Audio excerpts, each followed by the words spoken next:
Sir अगर मुझे मोटापा या ओबेसिटी है तो क्या नियर फ्यूचर में मुझे हार्ट की समस्या हो सकती है?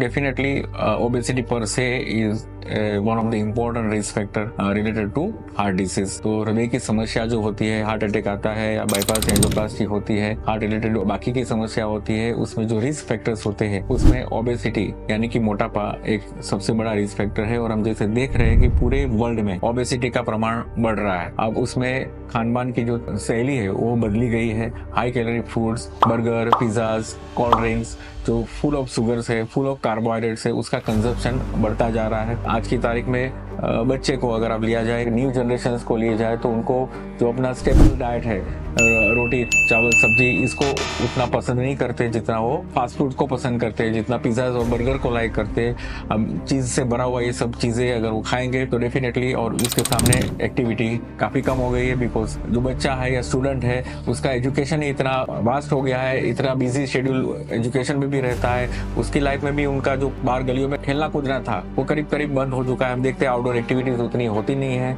तो ये सब समस्या ऐसी हो रही है कि जिसकी वजह से ओबेसिटी का प्रमाण न्यू जनरेशन से बढ़ता जा रहा है। और करंट जनरेशन में भी एक्टिविटी काफ़ी कम हो गई है, हाई कैलोरी फूड बढ़ गया है, तो उससे ओबेसिटी का प्रमाण बढ़ा है। अब ओबेसिटी और एक्सरसाइज ये दोनों चीज इनवर्स है। हमारी एक्सरसाइज नहीं होगी, खान पान ज्यादा होगा तो कैलोरी कंजप्शन कम है, डेफिनेटली वो कैलोरी कहाँ जाएगी? वो जब एब्डोमेन में कैलोरी जमा होती है यानी कि बेली जो है वो फेट हो जाती है, उसका डेफिनेटली जो है मोटापा बेली के रूप में आता है।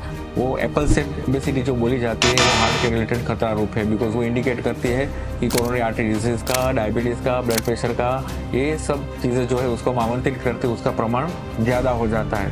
तो डेफिनेटली आई वुड से कि ओबेसिटी या मोटापा जिसका body mass index more than 25 है, उस सबको रेगुलर एक्सरसाइज करनी चाहिए, अपनी कैलोरी को कंट्रोल करना चाहिए, अपनी ओबेसिटी को कंट्रोल करने की पूरी कोशिश करनी है। अगर वो कंट्रोल कर दिया तो डेफिनेटली उसके रिलेटेड जो साइड इफेक्ट होती है, जैसे ब्लड प्रेशर आ जाता है, डायबिटीज आ जाती है, चर्बियों का जमा होना, कोरोनरी आर्टरी डिसीज में और अटैक की जो समस्या है, उसका रिस्क काफ़ी हद तक कम कर सकते हैं। Thank you.